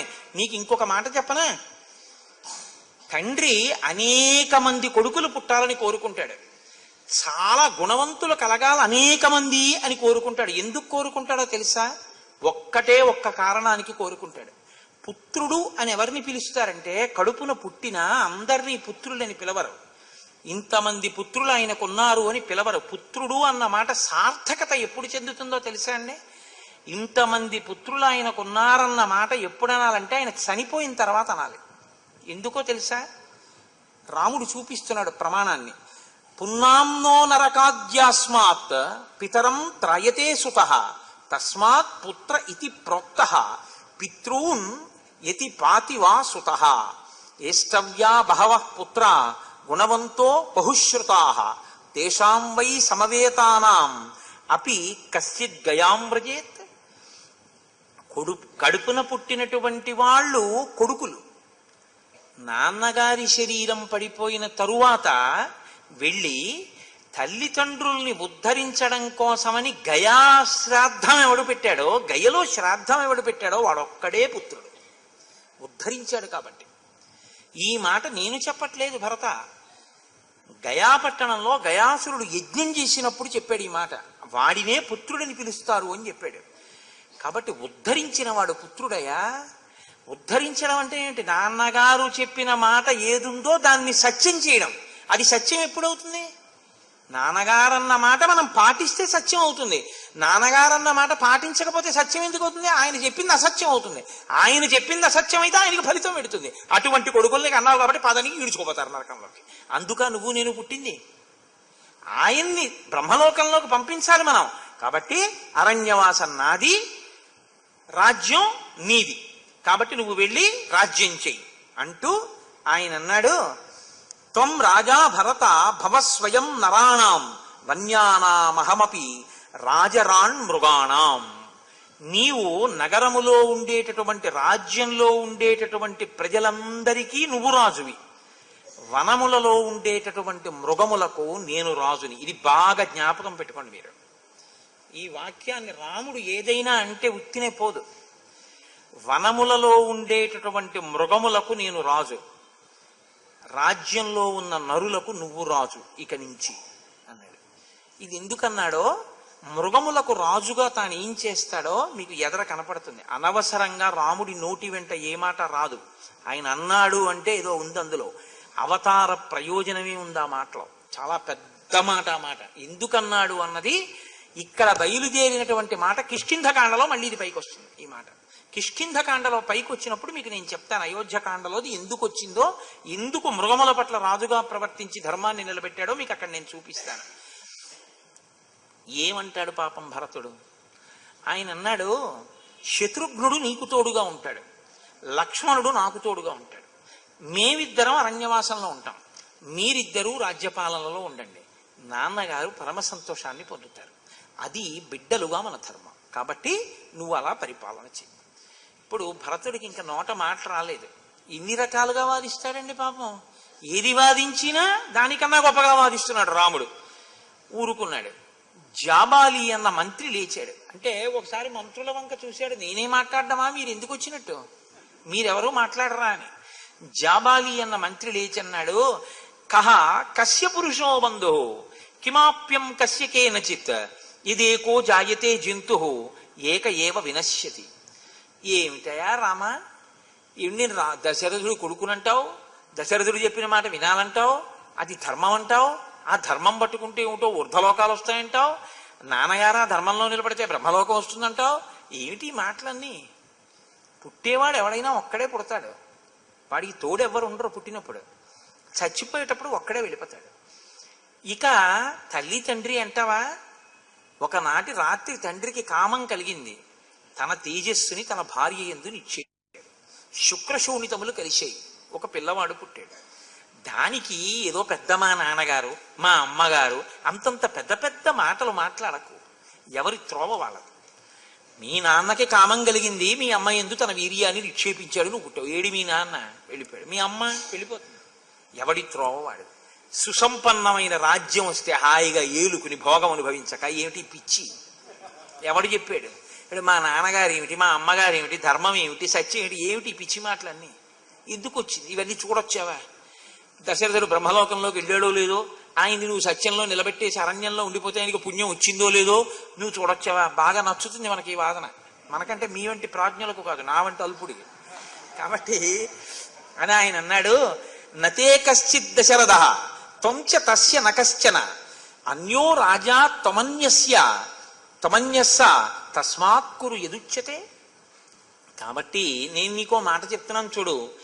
దశరథుడు అని పేరెట్టుకుని కొన్నాళ్ళు ఓ శరీరం తిరిగింది. ఆ శరీరం కొన్నాళ్ళు మీ నాన్న అంది. ఆ శరీరం వెళ్ళిపోయింది. ఏ శరీరం అయినా అంతే. ఏదో ఉన్నప్పుడు అవకాశం వచ్చిందనుకో చక్క భోగం అనుభవించాలి సంతోషంగా. ఈ పిచ్చి అంతా వదిలే, నీకు నువ్వే. అందుకని అన్నీ మరిచిపో, హాయిగా రాజ్యం చెయ్యి, ఈ గొడవలన్నీ వదిలిపెట్టేసేయి. కొంతమంది ఏం చేస్తారో తెలుసా రామా, ధర్మాచరణము అని ఒక మాట ఒకటి మొదలు పెడతారు. మొదలుపెట్టి ఇంకా శరీరాన్ని శుష్కింప చేసేస్తారు. అన్నీ ఉన్నా తమంత తాము బాధలు కొని తెచ్చేసుకుంటారు. ఎందుకంటే అవన్నీ అని అడిగారు అనుకోండి, అమ్మో ధర్మం పట్టుకోవాలండి అంటారు. అన్నీ ఉన్నా అనుభవించడం. చూస్తున్నాను ఏమిటో అక్కడికి పరిగెత్తావు, దర్భల మీద గారపిండి ముద్దలు పెట్టావు, ఏవో మంత్రాలు చదివావు, ఇదంతా మా నాన్నకి వెళ్ళిపోయింది అన్నావు, మా నాన్న తిన్నాడన్నావు, పిండం పెట్టానన్నావు. ఆ పిండం అక్కడే ఉంది, మీ అమ్మలు చూశారు నిన్న రాత్రి వస్తూ. ఎవడైనా తిన్నాడా? విస్తరేసి బతికున్నవాడికి పెట్టి తింటాడు. అరటిపండు ఎట్టి తినను, వాడు తినేస్తాడు, అరటిపండు కనపడదు. ఏది నువ్వు పెట్టిన పిండం ముద్ద, గారపిండి ముద్ద మీ నాన్న తింటే అక్కడెలా ఉంది? అక్కడే ఉంది దర్భల మీద. మరి మీ నాన్న తిన్నాడు, అది మంత్రాలతో గారపిండి ముద్ద తద్దినం పెడితే అంటున్నావు నువ్వు. తింటే ముద్ద ఉండకూడదు, తినకపోతే ముద్ద ఉండిపోవాలి. నువ్వు మంత్రం జరిగి తిన్నాడు అంటున్నావు, తిన్నాడని నువ్వంటే ముద్ద ఉండకూడదు, కానీ అక్కడ ముద్ద ఉంది కాబట్టి మీ నాన్న తినలేదు. కాబట్టి మంత్రానికి ప్రభావం ఏముంది? ఇంకా ఎవడు చెప్పి నీ మాటలు? ఇటు తద్దినం ఏమిటి, శ్రాద్ధం ఏమిటి, దర్భలు ఏమిటి, పిండాలు ఏమిటి, ఈ జలతర్పణాలు ఏమిటి, ఇవన్నీ నిజమా? ఇక్కడే కంటికి కనబడిపోతోంది ఎదురుగుండా. అలా పెట్టినవి ఎవడు తినడో పితృలోకంలో వాళ్ళందరూ ఎప్పుడో పుట్టేస్తున్నారు, మళ్ళీ పుట్టేసి వచ్చేస్తున్నారు వాళ్ళు ఈ లోకంలోకి. నువ్వు పెట్టిన తద్దినం పిండం ఎక్కడికి వెళ్తున్నట్టు? ఎవరి దగ్గరికి వెళ్తుంది అది? ఎవడు తింటాడు? వాడు పునర్జన్మ ఎత్తేసి ఆవుగానో చూడగానో వచ్చేసాడు. మరి నువ్వేమో ఇంకా మా తాతగారికి తద్దినమని పిండం ఎట్టావు. ఇప్పుడు ఆ పిండం ఎవడు తింటాడు? ఆ తాతగారు ఆవు చూడగా ఉన్నాడు గోశాలలో, మరి ఎవరు తింటారు అది? ఏమిటయా ఈ పనులు అని ఆయన అన్నాడు. దాన సంవదనాహ్యేతే గ్రంథా మేధా విభికృత యజస్వదేహి దీక్షస్వ తప్యస్వ సంజత. ఈ లోకంలో కొంతమంది మేధావులు ఉన్నారు. వాళ్ళు ఏం చేశారంటే చాలా తేలిగ్గా డబ్బులు సంపాదించేయడం కోసమని ఇలాంటి పనులు చేస్తే పెద్దవాళ్ళు సంతోషిస్తారని, దేవతలు సంతోషిస్తారని వాళ్ళు కొన్ని మాటలు చెప్పి ఏవో కొన్ని మంత్రాలు తయారు చేశారు. ఈ పిచ్చాళ్ళందరూ, నీలాంటి వాళ్ళందరూ ఏం చేస్తున్నారంటే దానం చెయ్యండి, ధర్మం చేయండి, తపస్సు చేయండి అంటారు. అంటే నువ్వేమో తపస్సు అని చెప్పి ధర్మం అని చెప్పి ఉన్న భోగం వదిలేసి కూర్చుంటున్నావు. కనపడ్డవాడికల్లా తాంబూలాలని చెప్పి డబ్బు ఇచ్చేస్తున్నావు, దానాలు చేస్తున్నావు. వాడు ఏం చేశాడంటే నీలాంటి విర్రాళ్ల కోసమే ఈ పుస్తకాలు రాసి వాడు చక్కగా ఏమీ చేయకుండా ఇదొక్కటి జరిగి డబ్బట్టుకుపోతున్నాడు. పోయి హాయిగా సుఖంగా వాడు బతుకుతున్నాడు. నువ్వు కష్టపడి సంపాదించుకున్నది దానం ధర్మం అని నువ్వు ఇచ్చేసుకుంటున్నావు. వాడు నీతో తద్దినం పెట్టించి మీ నాన్నగారు ఇవాళ సంతోషించారని వెళ్ళిపోయాడు. ఏది మీ నాన్నగారు నిజంగా గారపిండి ముద్ద తింటే అక్కడ ఎలా ఉందాయా? మరి తినద్దు, నిజంగా ఎదురుగుండా పెడితే తినాలి. రామా నేను తెలియక అడుగుతాను, ఈ లోకం నుంచి ఆ లోకంలో వెళ్ళిన వాడికి ఇక్కడ నువ్వు పెట్టిన తద్దిన ముద్ద వాడు తిరిగి కడుపు నిండితే, ఏది ఈ ఊరు నుంచి ఇంకో ఊరు వెళ్ళిన వాడికి కూడా శ్రాద్ధంలాగే ఇక్కడ పెట్టి శ్రాద్ధం పెట్టి వాడి కడుపు నిండుతుందేమో, దర్భల మీద పెట్టు అడిగాడండి జాబాలి. ఇవాళ లోకంలో ఉన్న వాదనలన్నీ ఆనాడు జాబాలి వినిపించాడు. కాబట్టి ఈ పిచ్చి మాటలన్నీ చెప్పకు. ప్రత్యక్షం ఎత్తదాతిష్ట పరోక్షం పృష్ఠతక్కురు. ఈ కంటికి ఏం కనపడుతోందో అది నమ్ము. ఈ కంటికి కనపడకుండా ఉంది అని చెప్పిన మాటలు ఉన్నాయే అవి నువ్వు నమ్మకు అంటే రాముడు అన్నాడు. అప్పటి వరకు మామూలుగా ఉన్నాడు రాముడు. కన్నులు ఎరుపు జీరలు ఎక్కి పరమ కోపంతో చూశాట. చూసి నిర్మర్యాదస్తు పురుష పాపాచార సమన్విత మానం నలభతే సత్సు భిన్న చారిత్ర దర్శన. నీవు చూశావా చూడలేదా అని అడుగుతున్నావు. శృతి అని ఒకటి ఉంది, వేదము అని ఒకటి ఉంది, శాస్త్రము అని ఒకటి ఉంది. అవి ప్రమాణ వాక్యములు. అది ఏం చెప్పిందో అది నిజం. నీ కంటికి కనపడలేదు కాబట్టి నిజం అని నువ్వు కాదంటున్నావు. నేను నిన్నొక మాట అడుగుతాను. నువ్వు అంటే ఇది తరువాతి కాలంలో రామాయణం మీద వ్యాఖ్యానం చేస్తూ ఒకానొకప్పుడు పరమాచార్య స్వామి వారు చెప్పిన మాట నేను చెప్తున్నాను మీకు ఇప్పుడు. ఒక తండ్రి కొడుక్కి మనీ ఆర్డర్ చేశాడు డబ్బు. పోస్ట్ ఆఫీస్కి పట్టుకెళ్ళి మనీ ఆర్డర్ ఫారం నింపి ఓ 500 రూపాయలు పోస్ట్ మాస్టర్కి ఇచ్చాడు. ఆయన పాపం చాలా అమాయకుడు తండ్రి. ఆయన ఏమనుకున్నాడంటే ఇప్పుడు ఈ డబ్బు పట్టుకుని పరిగెత్తుకుంటే ఆయన వెళ్ళి కొడుక్కి ఇచ్చేస్తాడు అనుకున్నాడు. ఆయన ఏం చేశాడంటే ఈ డబ్బు తీసుకుని టేబుల్ సొరుగులో వేసుకుని, పూర్వం టెలిగ్రాఫిక్ మెషిన్ ఉండేది, దాన్ని ఇలా tick tick tick tick tick tick tick tick అని కొట్టాడు. ఈయన అలా నించున్నాడు. అయిపోయిందండి మీరు వెళ్ళండి అన్నాడు. ఏమైపోయింది? నేను ఇచ్చిన డబ్బులు నీ టేబుల్లో వేసుకున్నావు అన్నాడు. అంటే మీరిచ్చిన డబ్బులు ఇక్కడే కనపడుతుంటాయి కానీ మీ అబ్బాయికి అందేస్తాయి అన్నాడు. ఆయనకు అనుమానం వచ్చింది, వీడు దొంగ ఇలా చెప్పి డబ్బు ఇచ్చేసుకుంటున్నాడు. ఇచ్చేసుకుని ఈయనే బయలుదేరి వెళ్ళాడు. వెళ్ళి, నాన్న 500 నీకు అందాయా అన్నాడు. అదేంటి నాన్నగారు, నిన్న మధ్యాహ్నమే ఇచ్చేసారే పట్టుకొచ్చి అన్నాడు. అన్న, నాన్న ఎదురుగుండా టేబుల్లో వేసుకున్నాడు, అతను రాలేదు, నీకు ఎలా వచ్చిందిరా 500 అన్నాడు. 500 ఇక్కడవి ఇక్కడే కనపడుతున్నా ఇలా ఇలా ఇలా అంటే అక్కడికి 500 వెళ్ళిపోతే నీ కంటికి నమ్ముతున్నావే, వేద ప్రమాణము చేసిన మంత్రముల వలన గారపిండి ముద్ద అక్కడే ఉన్నా తండ్రికి దక్కిందని ఎందుకు నమ్మలేకపోతున్నావు? శ్రాద్ధమునకు వేదము ప్రమాణము. నీవు చూడలేదని అబద్ధాలనకు. నువ్వు చూడలేదని నువ్వు వేదం చెప్పినటువంటి ప్రమాణాన్ని తప్పించి ప్రవర్తిస్తే వేదానికి వచ్చేటటువంటి లోటే ఉండదు. పాడైపోయేది ఎవడన్నా ఉంటే నువ్వే పాడైపోతావు. తప్పుడు మాటలు ప్రచారం చేసి నువ్వు పాటించకుండా పోయినందుకు నువ్వు పాడవుతావు, నిన్ను కన్నవాళ్ళు పాడవుతారు. నిర్మర్యాదస్తు పురుష, మర్యాద తప్పినవాడు వీడికి కట్టుబాటు లేదంటారు. నువ్వు ఇలాంటివే ఒప్పుకోనప్పుడు వేదంలో చెప్పిన ఏ కట్టుబాటు నీకు అక్కర్లేదు. అప్పుడు పశువుకి మనిషికి తేడా లేకుండా బతుకుతావు. పాపాచార సమన్విత, పాపముతో కూడిన ఆచారమును అవలంబిస్తావు. మానం నలభతే సత్సు, పెద్దవరైనటువంటి వారు ఎవ్వరూ గౌరవించినటువంటి ప్రవర్తన కలుగుతుంది. భిన్న చారిత్ర దర్శన, ప్రవర్తన అనుమానాస్పదంగా ఉంటుంది. కామవృత్తస్వయం లోక కృత్స్న సముపవర్తతే, యదృత్తాః సంతి రాజానః తద్వృత్తాః సంతి ప్రజా. రాజైనటువంటి వాడే శాస్త్రాన్ని నమ్మకుండా వేదాన్ని నమ్మకుండా తనిష్టం వచ్చినట్టు ఈ కంటికి కనపడేదే సత్యమని, భోగాల్ని అనుభవించమని ఇష్టం వచ్చిన ప్రచారాలు చేసి రాజ్య పరిపాలన చేస్తే ఆ ప్రభు ఎటువంటి వాడో ప్రజలు కూడా అలాగే తయారవుతారు. ఇంకా లోకంలో వ్యవస్థ అన్న మాట ఎక్కడుంటుంది? ధర్మం అన్నది కట్టు తప్పిపోతుంది. లోకంలో శాంతి ఉండదు. సత్యమేవేశ్వరో లోకే, సత్యం పద్మాశ్రితా సదా, సత్యమూలాని సర్వాణి, సత్యాన్నాస్తి పరంపదం. సత్యమే ఈ లోకంలో, సత్యం అంటే సత్యమే ఈశ్వరుడు అన్న మాటకి కట్టుబడడం, చెయ్యవలసిన పనిని చెయ్యడం. చెయ్యవలసిన పని అన్నది వేదం ఏది చెయ్యమందో అది చెయ్యడం, వేదం ఏది చెయ్యొద్దో అది చెయ్యకుండా ఉండడం.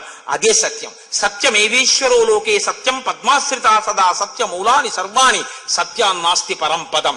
అటువంటి సత్యం కన్నా పరంపదం ఇంకోట్లేదు. అదియే లక్ష్మి, అదియే సమస్తం. కాబట్టి నేను అలాగే చేస్తాను. అసత్య సంధస్య సతః చలస్యా స్థిరచేతస, నైవ దేవాన పితరః ప్రతీచ్ఛంతీతి నశ్రుతం. ప్రతిజ్ఞకు కట్టుబడక కదిలిపోయే మనస్సుతో వేదము చెప్పిన మాటని నమ్మకుండా ప్రవర్తించేటటువంటి వాడు పెట్టినటువంటి తద్దినంలో అన్నాన్ని కూడా పితృదేవతలు తినరని గుర్తుపెట్టుకో. లోపల నమ్మకం లేకుండా నువ్వు ఒక పూజ చేస్తే నువ్వు చేసిన పూజా పదార్థాన్ని దేవతలు కూడా స్వీకరించాలని గుర్తుపెట్టుకో. నాకు తెలియక అడుగుతున్నాను, ఈ భూమి కర్మభూమి, కర్మభూమి మిమాం ప్రాప్య కర్తవ్యం కర్మయచ్చుభం, అగ్నిర్వాయుశ్చ సోమశ్చ కర్మణాం ఫలభాగినః. ఇక్కడ కర్మ చేసే దేవతలు కూడా పదవుల్ని పొందారు. ఋషులు కర్మలు చేసే అంత సమున్నతమైనటువంటి స్థితిని పొందారు. నిందామ్యహం కర్మపితు కృతం తత్. ఇంత తప్పు మాటలు మాట్లాడుతున్నావే, వేద వ్యతిరేకమైన మాటలు మాట్లాడుతున్నావే, శాస్త్రాన్ని ధిక్కరించి మాట్లాడుతున్నావే.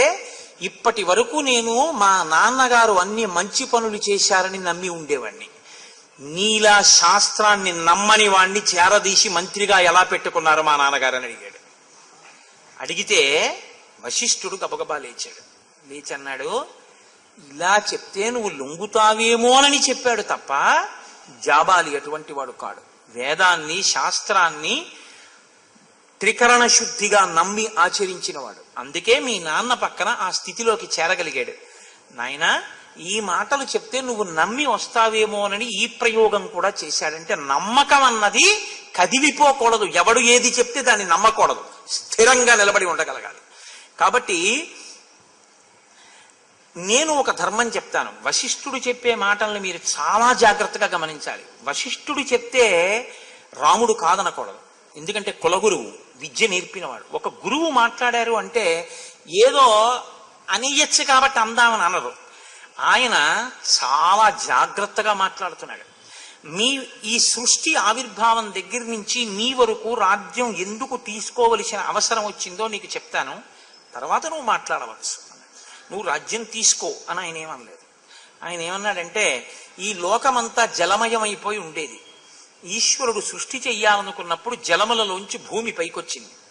ఆ భూమిని పైకొచ్చినప్పుడు మొట్టమొదట బ్రహ్మదేవుడు ఉన్నాడు. బ్రహ్మదేవుడికి మరీచికి కశ్యపుడు, కశ్యపుడికి సూర్యభగవానుడికి వైవస్వత మనువుకి ఇక్ష్వాకుకి కుక్షికి వికుక్షికి బాణుడికి అనరణ్యుడికి పృథువికి త్రిశంకుడికి దుందుమారుడు, ఆయనకి యువనాశ్వుడు, ఆయనకి మాంధాత, ఆయనకి సుసంధి, ఆయనకి ధ్రువసంధి, ఆయనకి భరతుడికి అసితుడికి సగరుడికి అసమంజసుడికి అంశుమంతుడికి భగీరథుడికి కాకుత్సుడికి రఘుమహారాజుకి కల్మషపాదుడికి శంఖనుడికి సుదర్శనుడికి అగ్నివర్ణుడు, ఆయనకి శీఘ్రగుడు, ఆయనకి మరువు, ఆయనకి ప్రశుశ్రుకుడు, ఆయనకి అంబరీషుడికి నహుషుడికి నాభాగుడికి అజుడికి దశరథ మహారాజుకి నలుగురు. ఇందులో 2-3 కొడుకులున్న వాళ్లలో కూడా పెద్దవాడే పట్టం కట్టుకున్నాడు.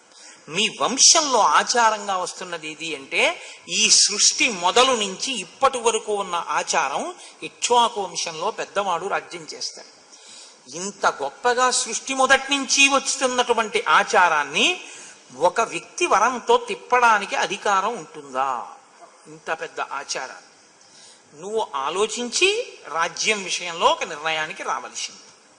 అంటే రాముడు అన్నాడు, ఎప్పుడైనా మనుష్యుడు శిరోధార్యంగా ఆలోచించవలసినటువంటి విషయం ఆచార్యుడు, తండ్రి, తల్లి.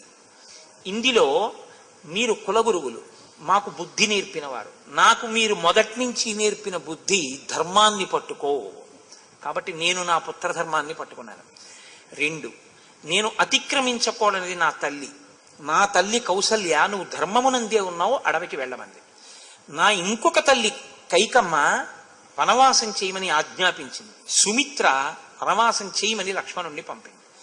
నా తండ్రి నన్ను అరణ్యవాసం చేయమని నియోగించాడు.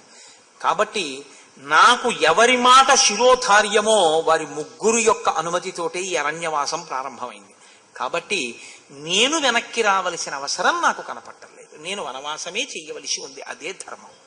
వశిష్ఠుడు మాత్రం ఏమంటాడండి, ఇప్పుడు ఇంకా భరతుడికి ఎక్కడలేని కోపం వచ్చింది. పైగా అక్కడ ఉన్న పౌరుల్ని, జానపదుల్ని అడిగారు, మీరేం అడగరే అని. అంటే వాళ్ళు అన్నారు, మాకు రాముడు చెప్పింది సత్యంగా కనబడుతోంది, మేమేమనమన్నారు.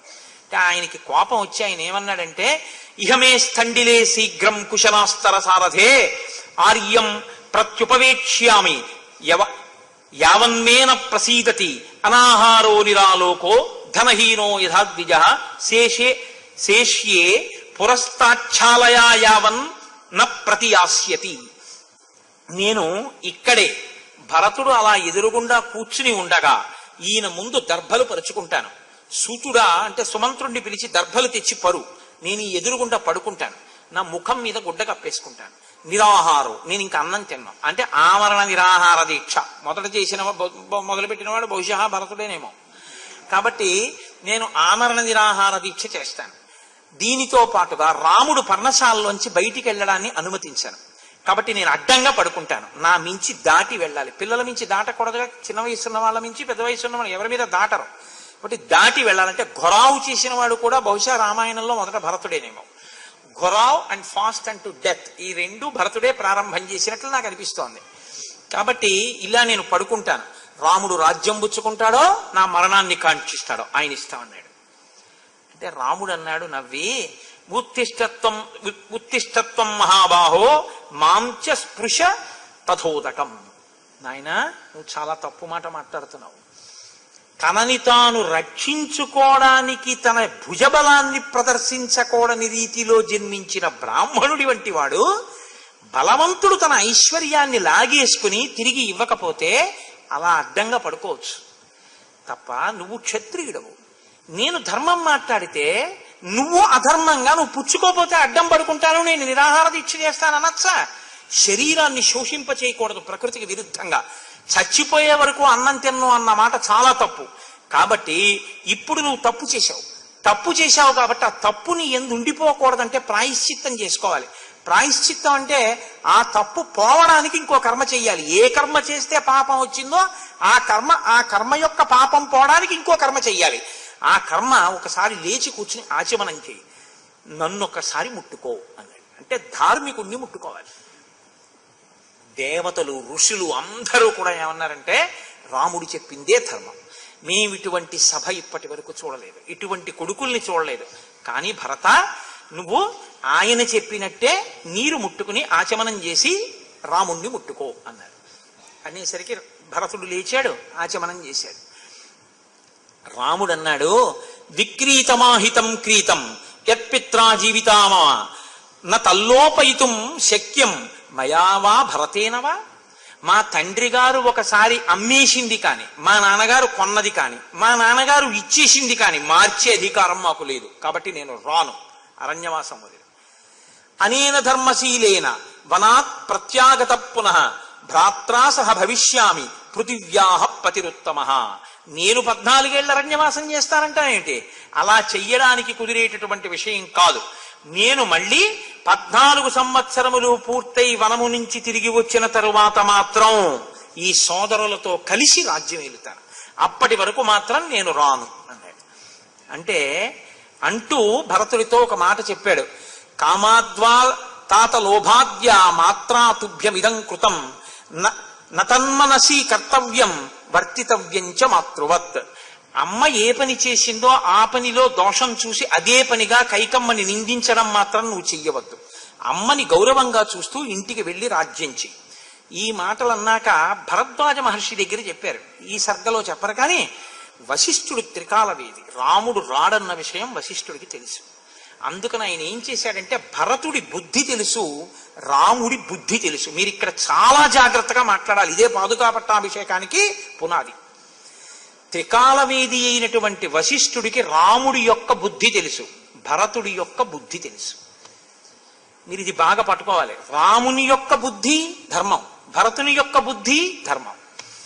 రాముని ధర్మం అరణ్యవాసంలో ఉంటాడు, భరతుడి ధర్మం రాముడికి చెందవలసిన రాజ్యం తను చేయడు. కాబట్టి ఇప్పుడు పరిష్కారం ఏమిటి? న్యాసం. న్యాసం అంటే ఏంటి? రాజ్యం రాముడిదే, ఆయన రాజ్యాన్ని కొన్నాళ్ళు భరతుడు పరిపాలిస్తాడు. తనదని కాదు, రాముడి రాజ్యం. రాముడు 14 ఏళ్ళు నువ్వు చూస్తుండు, నేను వస్తానన్నాడు. ఆయన వచ్చేదాకా ఈయన చూస్తుంటాడు. ఎంత జాగ్రత్తగా చూస్తాడో, ఆయన వచ్చిన తర్వాత ఆయన రాజ్యాన్ని ఆయన వృద్ధితో అప్పచెప్పేయాలి తప్ప నాది మాత్రం కాదు. నాది కాని దాన్ని, ఆయనదైన దాన్ని ఆయన కోసమనే ఆయనకి పరిపాలించి పెడుతున్నాను. నేను ఆయన కింకరుణ్ణి కాబట్టి. ఇది న్యాస బుద్ధి అంటారు. ఇది ఒక్కటే పరిష్కారం. న్యాసం చేయించాలి. అంటే రాజ్యం నీదే రామ, భరతుడు అందాక పరిపాలిస్తూ ఉంటాడు 14 ఏళ్ళు, శూన్యం కాకూడదు కదా. మరి అందాక పరిపాలిస్తూ ఉంటాడు 14 ఏళ్ళు, నీదైన రాజ్యాన్నే పరిపాలిస్తాడు. నీదైన రాజ్యాన్నే పరిపాలిస్తాడంటే మరి సింహాసనం. కాబట్టి ఆయన ఏం చేశాడంటే ఆయనకి ముందే తెలుసు. బంగారు పాదుకలు తీసుకొచ్చి అక్కడ పెట్టి అన్నాడు, అధిరోహార్య పాదాభ్యాం పాదుకే హేమభూషితే ఏతే సర్వలోకస్య యోగక్షేమం విధాస్యత. అన్నయ్య నువ్వక్కర్లేదన్నయ్య, నీ పాదుకలు చాలు. పాదుక గురుపాదుక అంటుంటాం. పాదుక నీ తొక్కుతుంది. శరీరంలో తొక్కబడేది ఏది అంటే పాదుకొక్కటే, మిగిలినవి ఏవి తొక్కబడవు. పాదముల చేత ఆయన పైబరు అంతా పాదం మీదే ఉంటుంది, తొక్కబడతాయి.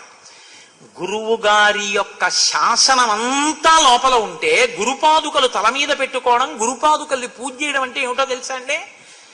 తాను కింకరుడై గురువు గారి ఆజ్ఞలని పాటించడమే తప్ప తనదైన మాట ఒక్కటి కూడా తాను చెయ్యడు.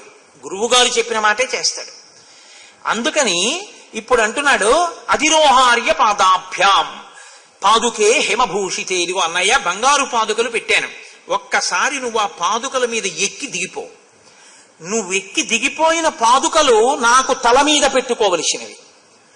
తల అత్యంత పూజనీయం, పాదములు అత్యంత అశుభ్రతతో ఉంటాయి, అశుచితో ఉంటాయి. అందుకే కదండి ఎక్కడికైనా పెడితే కాళ్ళు కడుక్కుంటాం. ఇది తల ఒక ఎక్స్ట్రీమ్, ఒక పైకి ఉంటుంది, పాదములు అతి కిందకు ఉంటాయి. పెద్దలైన వారు కనపడినప్పుడు ఇక్కడ ఉన్న తల వారి పాదములకి తగిలేటట్టుగా నమస్కారం చేస్తారు. ఎందుకని? ఈ తలకి అభ్యున్నతి ఆ పాదముల యందు ఉంది, ఆయన తపశ్శక్తిలో ఉంది. ఆ తపశ్శక్తితో కూడినటువంటి పాదములకు ఈ తల తాటిస్తే వికారమైన ఆలోచనలు విరిగిపోతాయి. పాలకి ఉప్పురాయి తగిలితే విరిగినట్టు విరుగుతాయి. విరిగి మంచి ఆలోచనలు కలిగి సక్రమంగా ప్రవర్తిస్తాడు. అందుకని తలని పాదములకు తాటిస్తారు. కాబట్టి నీ పాదములే ఎప్పుడూ మాకు కావాలి, వాటికి తల తాటించి నేను పాలించాలి నీదైన రాజ్యాన్ని నమస్కారం చేసి. నీ పాదములు వేరుగా రావు ఇప్పుడు, ఎందుకని నీ పాదములు అరణ్యంలో తిరుగుతున్నాయి. నీ పాదములకు నీ పాదుకలకు అభేదం. కాబట్టి నీ పాదములకు బదులు పాదుకలు తీసుకెడతాను, ఎక్కి దిగిపో. నీ పాదములే నాకు రక్ష. నీ గురుపాదుకలు ఎలాగో అలా నీవు కూర్చున్నావంటే, రాముడు కూర్చున్నాడు అంటే ఏం చెప్పినా ఎలా చెప్తారు? రామ ఏం చేస్తున్నారు అనగా ఆయన పాదాలకు నమస్కారం చేసి పూజనీయుడని మాట్లాడతారు. ఈ పాదుకలు సింహాసనంలో పెడతాను, రామా మీరున్నట్టే సింహాసనంలో ఉంటాయి, నేను పక్కన కింద కూర్చుంటాను. ఏం చేసినా ఏం చేస్తాను ఈ పాదుకలకి చెప్తాను. రామ ఇలా అంటున్నారు, ఇలా చేస్తానైతేను అంటాను. నాకప్పటికి చెయ్యి అని అనిపిస్తే మీరు నన్ను చెయ్యమని చెప్పినట్టు చెయ్యమని చెప్తాను. వద్దు అనిపిస్తే రాముడు చెయ్యొద్దు అన్నాడు కాబట్టి చెయ్యొద్దని చెప్తాను. నా బుద్ధితో నేనేమీ చేయను, మీకు చెప్తా, మీ పాదుకలకి చెప్తాను. మీ పాదుకలకి చెప్పడం మీకు చెప్పడమే.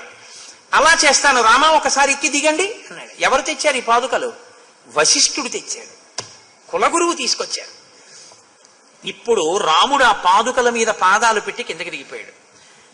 ఎక్కి దిగిపోతే భరతుడు ప్రతిజ్ఞ చేశాడు అక్కడే. సపాదుకే సంప్రణమ్య రామం వచనమబ్రవీత్ 14 వర్షాణి జటాచీరధరోహ్యహం ఫలమూలాశనో వీర భవేయం రఘునందన తవాగమనకాంక్షాన్ వసన్ వై నగరాద్బహి తవ పాదుకయోర్ యస్య రాజ్యతంత్రం పరంతప 14 సంపూర్ణే వర్షేహని రఘుత్తమ న ద్రక్ష్యామి యది త్వాం తు ప్రవేక్ష్యామి హుతాశనం. 14 సంవత్సరముల పాటు నేను అయోధ్యలో రాజ్యం చెయ్యను. అయోధ్యలో ఉంటే సింహాసనం ఉంది, ఇప్పుడు సింహాసనం ఖాళీగా ఉండిపోతుంది. నేను అక్కడ కూర్చుంటే రాముడు లేడు అన్న భావనే వస్తుంది. అందుకని నేనేం చేస్తాను, నేను అక్కడ ఉండను. నేను వసన్వై నగరాద్బహి, నగరమునకు బయట ఉంటాను. అయోధ్యకి బయట నందిగ్రామంలో ఉంటాను. అక్కడ ఒక సింహాసనాన్ని పెడతాను, అందులో ఈ పాదుకలు పెడతాను.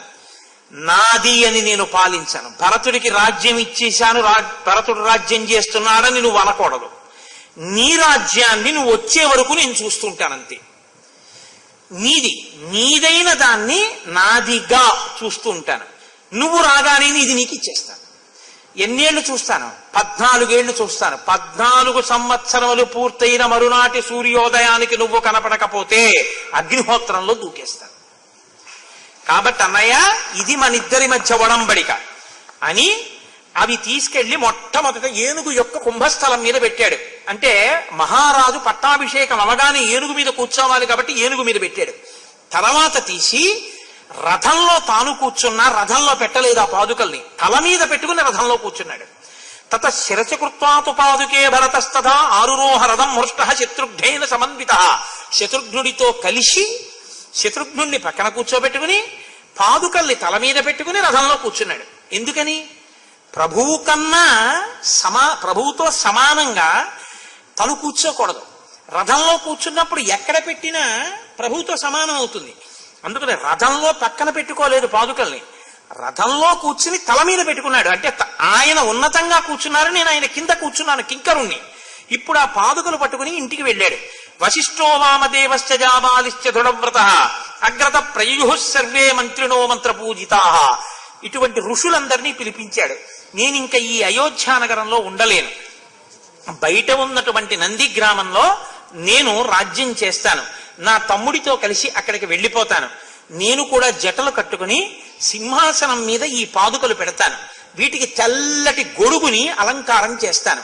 తెల్ల గొడుగు కింద ఈ పాదుకలు ఉంటాయంటే రాముడు సింహాసనం మీద తెల్ల గొడుగు కింద రాజారాముడై కూర్చున్నాడని గుర్తు. నేను రామపాదములకే నమస్కరిస్తున్నానని పాదుకలకు నమస్కరిస్తాను. దీనికే చామరం వేస్తాను.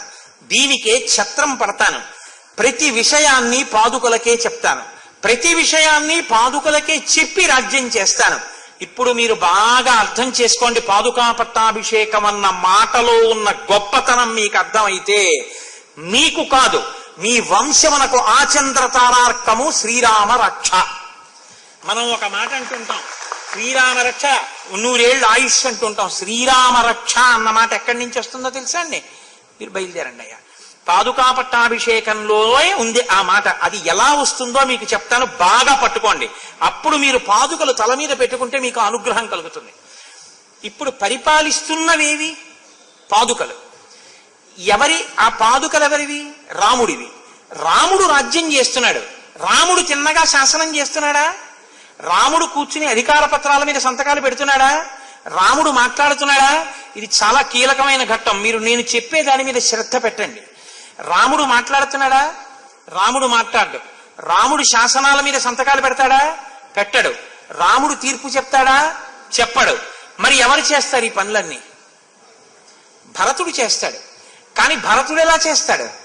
నాది రాజ్యం అని చేయడు. ఎవరిది రాజ్యం అని చేస్తాడు? రాముడిది రాజ్యం అని చేస్తాడు.